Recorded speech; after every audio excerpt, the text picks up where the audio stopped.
میری جتنی بھی شادیاں ہوئی ہیں بڑے آرام سے الحمدللہ ہو گئے. پہلی شادی ہوئی, لڑکی کے جو دلہن کے ابا آئے اور میری والدہ, وہ پنجاب میں تھے, ہم اپنی والدہ کے ساتھ چلے گئے. راستے سے ہم نے بھاولپور سے اپنے بھائی اور بھابھی کو اٹھا لیا, وہاں گئے ہیں, بس یہی بارات تھی. ہمارا نکاح ہوا اور میں, میری والدہ اور زوجہ بائی ایئر آ گئے. قصہ ختم ہو گیا, شادی ہو گئی. اگلے دن میں گھوم رہا ہوں, لوگ کہہ رہے ہیں صاحب کل آپ کا بیان تھا, آپ تھے نہیں. میں نے کہا میں شادی میں گیا ہوا تھا. میں نے کہا کس کی؟ میں نے کہا اپنی. کیا مطلب؟ ابھی تو آپ یہاں تھے, آپ کی شادی بھی ہو گئی.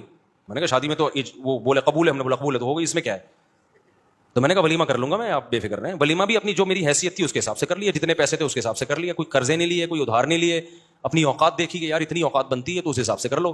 میں نے ایک چکن بریانی بنوائی تھی بس, میری گنجائش اتنی تھی. میں نے کہا اتنے آدمی یہ بریانی, اور منع کر دیا کوئی لفافہ نہیں لے کے آئے گا. ایک نے کہا بوٹیاں گلی نہیں تھیں, ایک صاحب نے کہا صحیح طرح گلی نہیں تھی. تو میں نے کہا ہمارے بس میں جتنا گلا سکتے تھے ہم گلا دیے بھائی, کھانا کھا نہیں تو پتلی گلی سے نکل. پھر دوسری بھی ایسے ہی ہو گئی ہماری, وہاں بھی ایسے ہی ہوا. میں دوسری میں تو کوئی تھا ہی نہیں نا, وہ تو پکڑے جاتے تو پٹتے. دوسری میں تو اتنے افراد بھی نہیں تھے. دوسری جب ہوئی ہے تو میرے بھائی, میرا چھوٹا بھائی میرا ساتھ دے رہا تھا, 2-4 دوست میرا ساتھ دے رہے تھے. جب نکاح کا ٹائم تھا یہ بھی بھاگ گئے, ہاتھ پاؤں ان کے کانپنے لگے. انہوں نے بولا پکڑے تو پٹیں گے ہم, شادی تم کر رہے ہو, پٹیں گے کون؟ خاندان میں جب پتا چلے گا کون کون تھا تو یہ تھا اور وہ تھا تو ہم بھی پٹیں گے. میں نے 2-4 دوست ادھار لیے. کبھی کہا جاؤ یار وہ لڑکی کے ابا کیا بولیں گے, کوئی کسی کو تو لے کے آنا. تو ہم گئے مسجد میں, ہمارا نکاح ہوا. اب رات کو رخصتی تھی, میں نے گھر سے شارٹ ہونا تھا. اماں کو کیا بتاتا کہاں جا رہا ہوں. اتفاق سے جمعرات تھی, مدنی مسجد بہترین کام آتی ہے ایسے موقع پہ. ایک کمرے کا میں نے گھر لیا تھا, میری اوقات یہی تھی بھائی, اس سے زیادہ میری اوقات تھی نہیں. ایک کمرے کا گھر میں نے رینٹ پہ لیا, اس میں ایک کچن ایک واش روم, 2500 اس کا کرایہ تھا.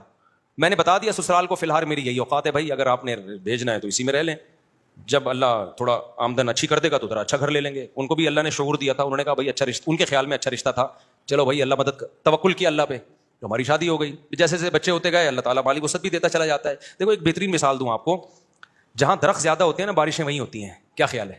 درخت کھینچتے ہیں بادلوں کو. پھر ہم نے تیسری بھی اسی طرح کر لی.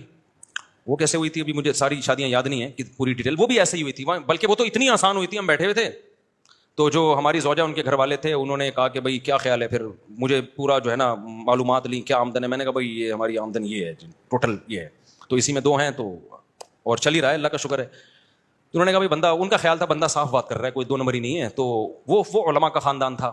جب بات طے ہو گئی, انہوں نے کہا ہمیں قبول ہے. تو میں جب اٹھ کے جانے لگا تو انہوں نے کہا کہ بھائی ہم مولانا لوگ ہیں, ہم لوگوں سے کہتے ہیں کہ نکاح سادگی سے کرو, آسان بناؤ. تو اب یہ کیا کہ 6 مہینے بعد نکاح ہوگا اور یہ ہوگا, بس جب بندہ پسند ہے نا سب کو. انہوں نے کہا ہاں بھائی نکاح پڑھاؤ یار. میں ایک سول ڈریس میں تھا, یعنی ویسے جب بھی میری شادی ہوئی ہے سفید کپڑے نیل لگا کے, پگڑی نیل لگا کے, اتنا اہتمام میں نے کیا. یہی حلیے میں گیا ہوں, کبھی کوئی اچکن شیروانی الگ سے, سینڈل الگ سے, ٹوپی پگڑی میں نے جب بھی شادی ہوئی ہے خریدے نہیں ہے. تو ہر شادی ہماری اسی طرح ہوئی ہے. تو اس طرح سے 4 ہو سکتی ہیں جس طرح سے آپ لوگ کر سکتے ہو.